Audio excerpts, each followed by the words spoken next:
MBBS, BDS, BHMS, physiotherapy या सर्वांशी तुलना केली तर महाराष्ट्रामध्ये सर्वाधिक कॉलेजची संख्या कुठली असेल ती महाराष्ट्रामध्ये BMS कॉलेजेसची संख्या या संपूर्ण कोर्सेसच्या तुलनेमध्ये सर्वाधिक आहे।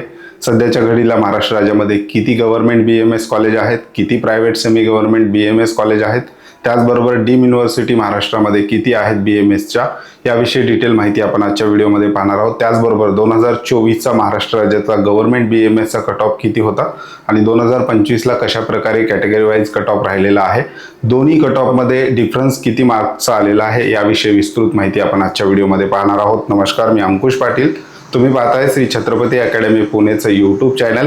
नीट UGचा ॲप्लिकेशन फॉर्म भरण्यापासून ते विद्यार्थ्याचं ॲडमिशन होईपर्यंतचे संपूर्ण महत्त्वाचे अपडेट्स तुम्हाला या यूट्यूब चॅनल मार्फत मिळणार आहेत।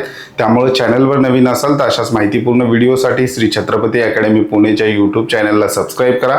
अशाच प्रकारचे महत्त्वाचे अपडेट्स तुम्हाला तुमच्या व्हॉट्सअपवर हवे असतील तर डिस्क्रिप्शन बॉक्समध्ये आमच्या व्हॉट्सअप चॅनलची लिंक देण्यात आलेली आहे। त्या लिंकवर क्लिक करून तुम्ही सहज आमचं व्हॉट्सअप चॅनल सुद्धा जॉईन करू शकता। मुख्य विषयाला आपण सुरुवात करतोय। मुख्य विषय आहे Maharashtra BMS cut off analysis. विशेषतः आजच्या व्हिडिओमध्ये आपण गव्हर्नमेंट BMS विषयी डिस्कस करणार आहोत आणि याच्या पुढच्या व्हिडिओमध्ये आपण प्रायव्हेट सेमी गव्हर्नमेंट जे BMS कॉलेजेस आहेत त्याविषयी डिस्कस करणार आहोत। 2024 versus 2025 marks and rank wise analysis आपण पाहणार आहोत। BMSचा कट ऑफ जो आपण डिस्कस करायला जातो ते नीटच्या पेपरच्या डिफिकल्टी लेवल बरोबरच विद्यार्थ्यांना मार्क्स मिड रेंजला किती विद्यार्थी आहेत यावर त्या ठिकाणी डिसाईड होतं। म्हणजे समजा आपण जर असा कर्व काढला तर या साईडला हायर मार्क्सचे विद्यार्थी घेतले आणि या साईडला लोअर मार्क्सचे विद्यार्थी घेतले।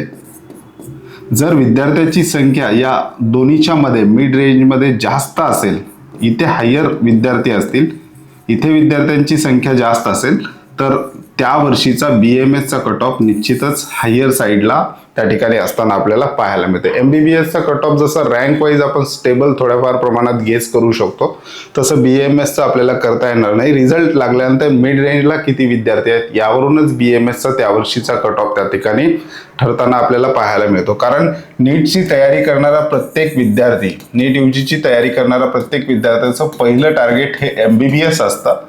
जर विद्यार्थ्याला MBBS नाही मिळाला तर प्रत्येक विद्यार्थी BMS हाच ऑप्शन घेईल असं निश्चित आपल्याला सांगता येत नाही।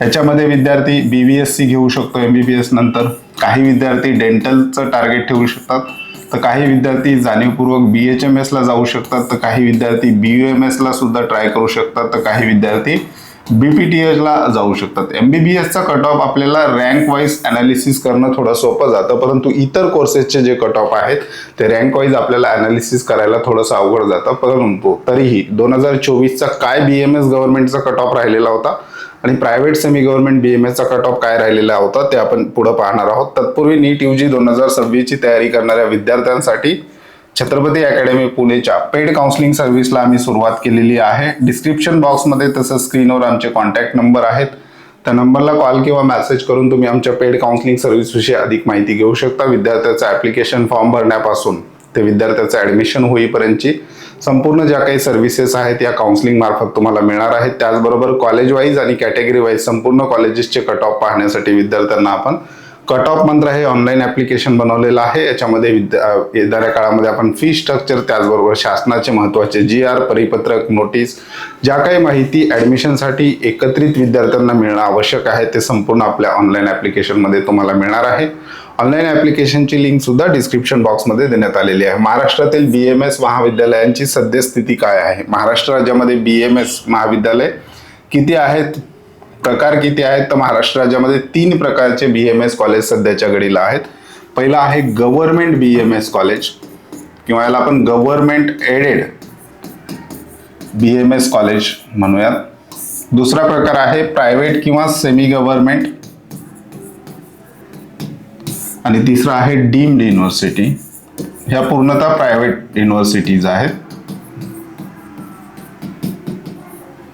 याच्यामध्ये गव्हर्नमेंट किंवा प्रायव्हेट सेमी गव्हर्नमेंटच्या मॅक्सिमम सीट महाराष्ट्र स्टेट कोट्याअंतर्गत भरल्या जातात। म्हणजेच 85% सीट या स्टेट कोट्याच्या विद्यार्थ्यांसाठी आणि 15% सीट AACCC मार्फत गव्हर्नमेंट कॉलेजच्या ऑल इंडिया कोट्यासाठी आणि प्रायव्हेट सेमी गव्हर्नमेंट कॉलेजसाठी सुद्धा महाराष्ट्राचा 15% AIQ कोटा आहे. याची काउन्सिलिंग प्रक्रिया CET सेल मार्फतच होते. याविषयी आपण डिटेल येणाऱ्या काळामध्ये पाहणार आहोत. अशा प्रकारे प्रायव्हेट गव्हर्नमेंट कॉलेजेस जे आहेत त्याच्या maximum seat Maharashtra CET cell मार्फत भरल्या जातात. डीम युनिव्हर्सिटीच्या ज्या काही सीट आहेत त्या सेंट्रल गव्हर्नमेंट मार्फत भरल्या जातात. सेंट्रल गव्हर्नमेंटची जी काही बॉडी आहे AA यांच्या मार्फत भरल्या जातात. डीम साठी सुद्धा आपण सेपरेट व्हिडिओ बनवणार आहोत. आज प्रामुख्याने आपण कट ऑफ 2 कॉलेजचे याच्यामध्ये डिस्कस करणार आहोत 2 भागामध्ये. आज आपण गव्हर्नमेंट BMS कॉलेजचा जो काही कट ऑफ आहे मागच्या वर्षीचा तो आणि 24चा काय राहिलेला आहे तो सुद्धा पाहणार आहोत. सरकारी महाविद्यालयामधील एकूण जागा सध्याच्या घडीला महाराष्ट्र राज्यामध्ये जे काही 22 गव्हर्नमेंट BMS कॉलेजेस आहेत त्याच्यामध्ये जवळपास 1814 सीट असलेल्या आपल्याला पाहायला मिळतात. 1814 मधल्या 15% सीट ऑल इंडिया कोट्याला जातात. याच्यामध्ये सुद्धा महाराष्ट्र राज्यातील विद्यार्थी ऑल इंडिया कोट्यातून भाग घेऊ शकतो. त्याचबरोबर रिमेनिंग 85% सीट ज्या आहेत त्या स्टेट कोट्यासाठी रिझर्व्ह आहेत. आता 2024 आणि 2025चा कॅटेगरी वाईज कट ऑफ या ठिकाणी घेतलेला आहे. काही कॅटेगरीचा कट ऑफ 25चा पेपर जो आहे नीटचा तो डिफिकल्ट होता आणि इकडे 24चा पेपर जर आपण बघितला तर हा इझी होता. 25चा रिझल्ट जो आहे विद्यार्थ्यांचा तो बऱ्यापैकी डाऊन लागलेला होता. इकडे रिझल्ट जो आहे हायर साईडला त्या ठिकाणी गेलेला होता. तरी BMS मध्ये काही कॅटेगरीमध्ये 25चं जे काही मेरिट आहे गव्हर्नमेंट BMSचं ते त्या ठिकाणी वाढलेलं सुद्धा पाहायला मिळतं. तर काही कॅटेगरीचं कमी झालेलं सुद्धा पाहायला मिळतं. त्यामुळं मिड रेंजचे जे विद्यार्थी आहेत ज्यांना मिड रेंजमध्ये मार्क्स येतात म्हणजे जास्त हायर साईडला पण नाही की MBBS मिळेल आणि लोअर साईडला सुद्धा नाही की ते नॉट इलिजिबल आहेत. मिड रेंजमध्ये असे विद्यार्थी येतात जे इलिजिबिलिटी पासून त्या विद्यार्थ्यांचे मार्क्स 450 पर्यंत असू शकतात. यामध्ये विद्यार्थ्यांची संख्या जास्त असेल आणि त्या विद्यार्थ्यांचा ट्रेंड BDS ऐवजी BMS कडे शिफ्ट झाला तर त्या ठिकाणी कट ऑफ वाढू शकतो. त्यामुळे या ठिकाणी तुम्ही बघू शकता ओपन कॅटेगरी 2024चा जर आपण विचार केला 2,28,366 रँक आणि 484 मार्क्सला महाराष्ट्रामध्ये गव्हर्नमेंट BMS कॉलेज मिळालेलं होतं. आणि तेच 25ला जर बघितलं तर 1,74,876 419 मार्क्स 65 मार्क्स या ठिकाणी डिक्रीज झालेले आपल्याला पाहायला मिळतं. मार्क्स सांगत असताना रँककडे सुद्धा तुम्ही त्या ठिकाणी लक्ष देऊ शकता. EWS, OBC, SCBC, VJ, NTB, NTC, NTD, SC, ST, PWD, D1, D2, D3 अशा प्रकारे हे कट ऑफ आहेत. आपापल्या कॅटेगरीनुसार कट ऑफ पाहायचा असेल तर विद्यार्थी याचा स्क्रीनशॉट त्या ठिकाणी घेऊ शकतात आणि आपल्या कॅटेगरीमध्ये 24ला गव्हर्नमेंट BMSचा कट ऑफ कशा प्रकारे राहिलेला आहे त्याचबरोबर 25ला कशा प्रकारे राहिलेला आहे आणि किती मार्क्सचा त्या ठिकाणी डिफरन्स आलेला आहे ते सुद्धा विद्यार्थी या ठिकाणी पाहू शकतात. PWD विद्यार्थी असेल, दिव्यांग किंवा अपंग विद्यार्थी असेल तर हे विद्यार्थी आपल्या कॅटेगरीमध्ये जस्ट इलिजिबल जरी झाले तरी त्यांना MBBS किंवा BAMS गव्हर्नमेंट कॉलेज सहज त्या ठिकाणी मिळते. या ठिकाणी PWD बघू शकता 121 मार्क्स. D1 एक्स सर्व्हिसमॅनचा जर आपण विचार केला तर 25ला 408, D2 करंट सर्व्हिसमॅन 357, D3 बाहेरील राज्यातील सैनिक ज्यांची सर्व्हिस सध्या महाराष्ट्रात चालू आहे 369 म्हणजे 369 मार्क्स. D1, D2, D3 हे आपण ज्याला पॅरलल रिझर्वेशन म्हणतो. वरचे जे कॅटेगरीचे आहेत ते कॉन्स्टिट्यूशनल रिझर्वेशन आहेत.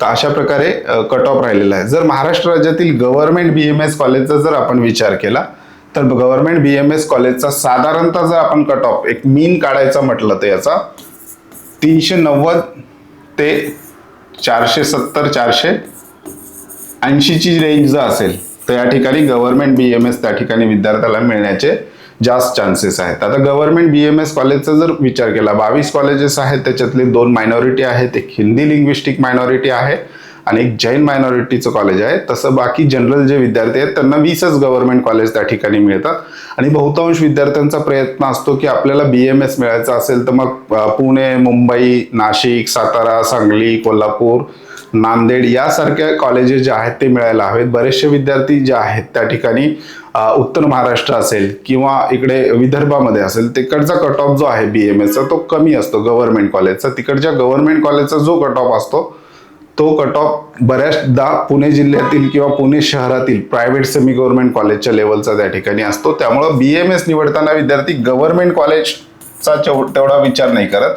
BMS निवडताना विद्यार्थी करतो लोकेशनचा विचार. त्याचबरोबर शहर सिटीमध्ये कॉलेज आहे का, या गोष्टीचा विचार करून विद्यार्थी BAMS ची त्या ठिकाणी चॉईस फिलिंग करत असतो. तर हे गव्हर्नमेंट BAMS चे कट ऑफ आहेत. याचा स्क्रीनशॉट घेतला नसेल तर घेऊ शकता.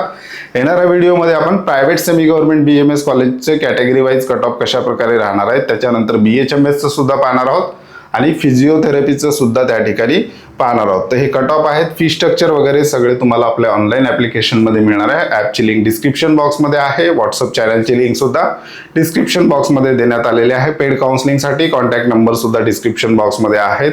याविषयी तुमचं काही मतं असतील किंवा याविषयी तुमचे काही प्रश्न असतील तर तुम्ही कमेंट बॉक्समध्ये जरूर विचारू शकता. तुर्तास आजच्या व्हिडिओमध्ये आपण इथेच थांबतोय. पुन्हा भेटूयात आणखी एका नव्या आणि माहितीपूर्ण व्हिडिओमध्ये. धन्यवाद.